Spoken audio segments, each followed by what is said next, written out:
दोस्तों, सुशांत सिंह राजपूत केस में इन्वेस्टिगेशन तो चलती रहेगी, पर इसी बीच अब सुशांत सिंह राजपूत के बॉडीगार्ड की ऑडियो रिकॉर्डिंग लीक हुई है। जी हां दोस्तों, सुशांत सिंह राजपूत का बॉडीगार्ड जो कि सुशांत के काफ़ी करीबियों में से था, कहीं भी सुशांत जाते हैं तो बॉडीगार्ड को साथ में ज़रूर लेकर जाते हैं। ऐसे में बॉडीगार्ड ने कुछ ऐसे चौंकाने वाले खुलासे किए हैं जिसे जानने के बाद यकीनन आपके भी होश उड़ जाएंगे। तो दोस्तों चलिए सुनिए बॉडीगार्ड की ये रिकॉर्डिंग और आखिर बॉडीगार्ड किसके बारे में भांडाफोड़ कर रहा है और कितनी सारी सच्चाइयाँ इस बॉडीगार्ड के मुँह से आपको सुनने को मिल जाती हैं।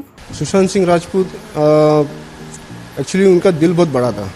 मतलब वो जहाँ एक्चुअली जो भी अगर उनके पास आए, मतलब वो इतने काइंड पर्सन थे कि कोई भी अगर उनको फ़ोटो खींचने भी आता था ना तो कभी मना नहीं करते थे। और वो उनका बर्थडे था एक टाइम, उनके बर्थडे में उनका बर्थडे एक ओल्ड एज होम में उन्हें सेलिब्रेट किया था।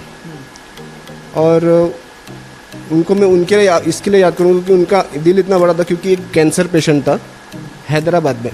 किसी ने उनको इंस्टाग्राम में एक मैसेज भेजा था कि मेरा बेबी ऐसा ऐसा है, उनको इतना पैसा लगेगा, तो क्या आप मुझे हेल्प कर सकते हो। उन्होंने वो रेस करने के लिए उन्होंने मैसेज भी डाला था इंस्टाग्राम में, प्लस वो खुद सीक्रेट भी उन्होंने विजिट किया, किसी को बताया नहीं, कोई मीडिया किसी को पता नहीं। हम हैदराबाद गए, वो बच्चे का पूरा ट्रीटमेंट का खर्चा किया, उसको कम से कम घर भर जाए उसका, इतना उसको खिलौनों से उसको पूरा घर भर दिया था हमने। मैं चाहूँगा कि आप हमारे दर्शकों को थोड़ा ये बताइए, क्योंकि कहीं ना कहीं सुशांत ये नहीं चाहते थे कि मीडिया को पता चले जिस तरह से वो काम कर रहे थे। आप कह रहे कि जिनको उस समय ज़रूरत थी उनके साथ वो काफ़ी घुल मिल के रहते थे। ये बताइए कि कैसा आपको कब पता चला कि आप हैदराबाद जा रहे हैं और किसके लिए जा रहे हैं? क्या आपको आखिरी तक पता था कि आखिरकार सुशांत सिंह राजपूत एक पेशेंट को हेल्प करने जा रहे थे? बिल्कुल भी नहीं। एक्चुअली मुझे एक दिन पहले मुझे बोला कि हमको हैदराबाद के लिए निकलना है, आप अपने एक जोड़ी कपड़े लेके आइए साथ में। तो मैंने ठीक है। तो मैंने इंक्वायरी नहीं किया कि क्या है, किसी ने बताया भी नहीं, ना मैनेजर ने उनके बताया, ना सर ने कुछ बताया। हम वहाँ लैंड हुए, हम वहाँ पहुँचे। वहाँ पहुँचने के बाद जब मैं उनके घर पहुँचा तब मुझे पता चला कि ये बच्चा जो कैंसर से पीड़ित है उसके लिए इतना सारा खिलौना।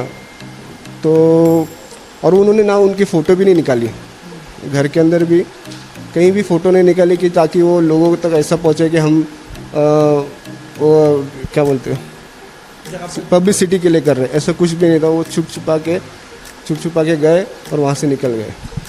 नवीन, काफ़ी सारे इंस्टाग्राम में पिक्चर्स देखे गए हैं कि सुशांत जब अपने ट्रेनिंग करते थे उनके बॉडीगार्ड्स सब लोग रहते भी थे, पर काफ़ी खुश मिजाज के इंसान थे वो। कहीं ना कहीं थोड़ा उसके बारे में बताइए कि किस तरह की ट्रेनिंग होती थी, किस तरह से सुशांत सिंह राजपूत, जितने भी मैंने स्टाफर से बात की वो कहते थे देखिए काफ़ी एक्टिव थे, काफ़ी जिस तरह से ये बताया जा रहा कि डिप्रेस थे, कि लगता कभी नहीं था। नहीं, बिल्कुल भी वो डिप्रेस नहीं थे और काफ़ी सच में एक्टिव थे वो। हम सुबह 6 बजे शूटिंग को जाते थे। शूटिंग पैकअप होने के बाद हम जाते थे वाटर स्टोन, वहाँ पर वो वर्कआउट करते थे, स्विमिंग, उनका टेनिस का वो प्रैक्टिस करते थे 1 से 1.5 घंटा। उसके बाद हम वहाँ से घर आके फिर वो टेबल टेनिस भी खेलते थे 1.5-2 घंटा। मतलब वो काफ़ी एक्टिव थे। मतलब उनको बैठना पसंद नहीं था, उनको ये था कि मैं कुछ ना कुछ करते रहूँ, वर्कआउट करूँ, स्विमिंग करूँ, टेबल टेनिस, सब कुछ में वो आगे थे। वो बहुत खुश थे एक्चुअली। ये बताइए कि किस तरह से आप लोग की बातचीत होती थी?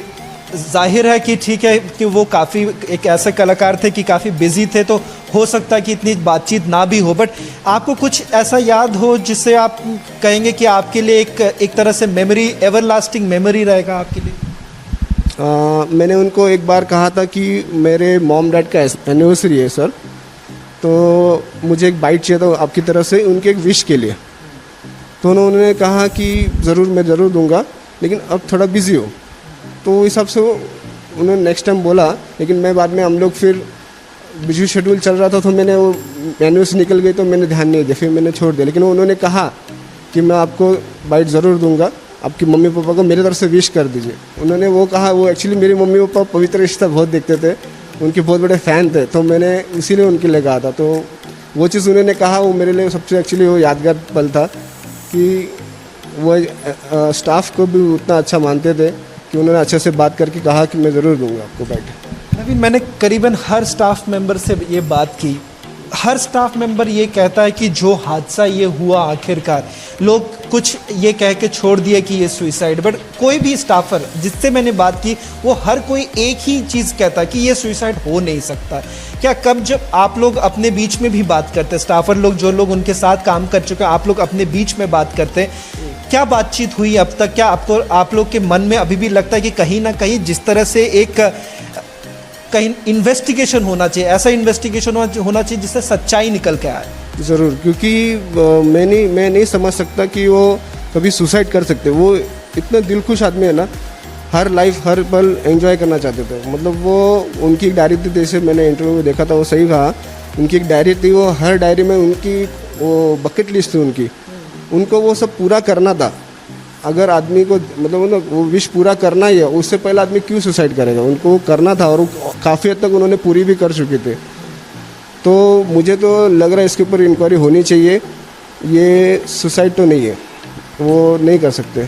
क्या आप डायरी की बात करते हैं कि क्या कभी आपने उनको लिखते हुए देखा, या कभी वो बातचीत में कभी आपने ये सुना कि मुझे कि ये करना है, मुझे आगे जाके ये करना है? कुछ ऐसे बातचीत कभी आपको याद पड़ा हो, ऐसा कोई बातचीत किस तरह से सुशांत सिंह राजपूत आखिरकार एक फ्यूचर की प्लानिंग बहुत करते थे? क्योंकि आप उनके डायरी देखिए तो डायरी में कहीं ना कहीं ये साफ जिक्र है कि वो आगे क्या करना चाहते थे। तो क्या आपको कुछ ऐसे याद है, कुछ ऐसे बातचीत?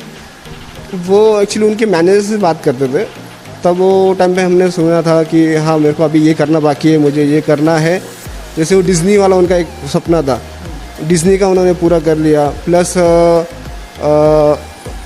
जो साइंटिस्ट नासा में बच्चों को उनको ये करना था, वो टाइम पे उन्होंने वो भी कर चुके थे। तो बस हमने ऐसे सुना था। उनका जो बैग्स, उनके पास एक बैग होता था, वो उनके पास वो डायरी हमेशा रहती थी। जब भी हम लोग निकलते कहीं शूट के लिए या कहीं, जैसे हमको उनको फार्म हाउस जाना रहता है, तो सब जगह वो उनकी डायरी लेके जाते थे और उसको हमेशा अपडेट करते थे। जैसे हमने इंस्टाग्राम में भी उन्होंने अपडेट किया था उनका डायरी का कि मेरे ये सपने हैं, मैं ये पूरा करूँगा। तो उससे भी हमको पता चलता था कि इन्होंने ये लिस्ट बनाई हुई है। नवीन, आपको मैं ये कहना चाहूँगा, क्योंकि काफ़ी सारे स्टाफर से जब हमने बात की, जैसे आपने भी ये कहा कि एक निष्पक्ष इन्वेस्टिगेशन होना चाहिए। रिपब्लिक मीडिया नेटवर्क ने भी एक मुहिम पूरी जारी की, CBI फॉर SSR, क्योंकि जिस तरह से करोड़ों लोग हमारे साथ इस वक्त इस मुहिम में जुड़ रहे हैं, वो कहते हैं कि हम चाहते हैं कि आज जस्टिस हो, उनके परिवार वाले ये कहते हैं जस्टिस हो। आपके तौर से ये जो पूरी मुहिम में आप लोग कैसे जुड़ना चाहेंगे? हम लोग बस यही करेंगे, सपोर्ट करेंगे कि जो भी है, जो एक्चुअली हमको पुलिस का सपोर्ट चाहिए हमको, क्योंकि जो वो इन्वेस्टिगेशन जो वो करने वाले वो ईमानदारी से हो जाए और उसको कोई भी चीज़ से, कोई दबाव से वो पीछे ना हटे। जो भी क्लियर, जो भी पब्लिक के सामने रखे जो सच्चाई है। और बस इतना ही फ़िलहाल तो अभी मैं चाहता हूँ कि उनको न्याय मिले। आखिरी सवाल नवीन मैं ये करना चाहूँगा कि करीबन 50 दिन के ऊपर हो चुके हैं, बट लोगों के बीच में, आपके दोस्तों के बीच में, आप लोग स्टाफर जिन लोग आप लोग ने काम किया है, आप लोग के बीच में भी बातचीत हुई है, कहीं ना कहीं आप लोग को दुख पहुंचता है कि जिस तरह से इस मामले को दबाने की कोशिश किया गया है, इसके ऊपर निष्पक्ष इन्वेस्टिगेशन नहीं हुआ। क्या आप लोग कहीं ना कहीं इससे कहीं आप लोग को खुद दुख पहुंचता कि क्योंकि आखिरकार आप उस इंसान के साथ काम कर चुके हैं कि वो आगे की बारे सोचते थे, वो लोगों के बारे सोचते थे, पर आज इसके ऊपर कहीं ना कहीं देखा गया कि इसको दबाने की कोशिश किया गया। क्या आप लोग को खुद इस पर इस पूरे चीज़ों को लेकर दुख पहुँचता है? ज़रूर दुख पहुँचता है, क्योंकि अगर ये सोचो आज इतना एक सफल इंसान और इतना नाम उनका था, अगर वो इंसान के साथ अगर पुलिस ऐसे कर रही है तो आज आम आदमी का क्या होगा? और वो चीज़ होना नहीं चाहिए था उनके साथ। पता नहीं उनको किस चीज़ का, किनका दबाव आ रहा है, लेकिन एक्चुअली ये होना नहीं चाहिए। ये हमको सबको बुरा लग रहा है ये, क्योंकि जो मैंने फ़ोटोज़ देखे थे, जो न्यूज़ देखा, जिस तरह से बॉडी रखी गई थी, जो फ़ोटो सबसे पहले वायरल हुआ था, वो फ़ोटो मीडिया में आने से पहले एक्चुअली फ़ोटो पुलिस वाला क्या होता है, अगर जो सिचुएशन में बॉडी है, वो सिचुएशन में उसका फोटोग्राफर फ़ोटो निकाल लेता है। जैसे अभी हैंग बॉडी है, उन्होंने कहा फांसी ली है, फांसी का कोई फ़ोटो अभी तक आया नहीं है। बॉडी ऐसी पड़ी है जो कि जो उनकी ज़बान बाहर नहीं निकली है। ना ही उनकी आंखें बाहर निकली है, और जो पट्टा है वो भी अलग है, जो यहाँ तक है, जो भी आदमी फांसी लेता तो यहाँ से उनका ये होना चाहिए था, लेकिन वो भी कुछ है नहीं। और वो प्लस वो एविडेंस एक carry black normal polythene bag में लेके जा रहे हैं, जो कि वो बोलते प्रोफेशनल नहीं हो, तो वो चीज़ है जो वहाँ से लापरवाही भी बहुत हुई है, और ये ऐसा होना नहीं चाहिए था। ये जो इतने बड़े सेलिब्रिटी के साथ हो गया, जो लाखों उनके फैंस है, उनके लिए तो बहुत दुखद बात है, और हमको बुरा तो लग रहा है कि ये नहीं होना चाहिए था, किसी के साथ नहीं होना चाहिए था, और इनके साथ तो बिल्कुल भी नहीं होना चाहिए था। आखिरी सवाल मैं ये करना चाहूँगा नवीन, आप आज किस तरह से सुशांत सिंह राजपूत को याद करेंगे, और साथ ही साथ किस तरह से आप ये चाहेंगे कि इस पूरे मामले को एक तरह से निष्पक्ष इन्वेस्टिगेशन और एक सही सबको जस्टिस मिले, परिवार वाले को जस्टिस मिले, क्योंकि हमने कितनी बार ये सुना कि किस तरह से उनके परिवार, उनके वृद्ध पिता से लेकर उनकी बहन लेकर हर कोई ये चाह रहे कि एक परिवार के लिए कितनी दुख की बात है कि आज तक उन्हें ये नहीं पता चला कि आखिरकार हुआ क्या था।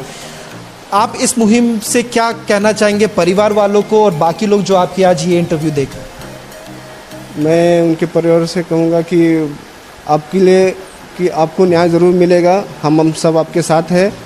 हम कोशिश करते हैं कि बस पुलिस अपने काम पूरी ईमानदारी से करे, और जो हमने अभी हमारा जो चहेता जो एक्टर है वो हमने खो दिया है, वो हमें वापस तो नहीं मिल सकता, लेकिन जो है हमें न्याय ज़रूर मिलना चाहिए हमारे एक्टर के लिए। तो मैं गुजारिश करता हूँ कि उनके ऊपर जो भी है, जो इन्वेस्टिगेशन कर रहे हैं, प्लीज़ ईमानदारी से करिए और उनको न्याय दिए। दोस्तों, जैसा कि आप सभी ने सुना सुशांत सिंह राजपूत के बॉडीगार्ड की बात से आप कितने सहमत हैं, कमेंट के जरिए हमें ज़रूर बताइएगा। और इस बॉडीगार्ड की कौन कौन सी बातें आपको खटकी हैं, आप मुझे कमेंट के जरिए बताना बिल्कुल भी मत भूलिएगा। दोस्तों, इस वीडियो के माध्यम से जो कुछ भी इन्फॉर्मेशन मैंने आपको दी है वो हमें सोशल मीडिया के माध्यम से प्राप्त हुई है। इस बात में कितनी सच्चाई है इसका पुष्टिकरण हमारा चैनल नहीं करता है, और ना ही किसी भी तरीके की अफवाहों को फैलाना हमारे चैनल का उद्देश्य है। आपका कीमती समय देने के लिए हमें धन्यवाद।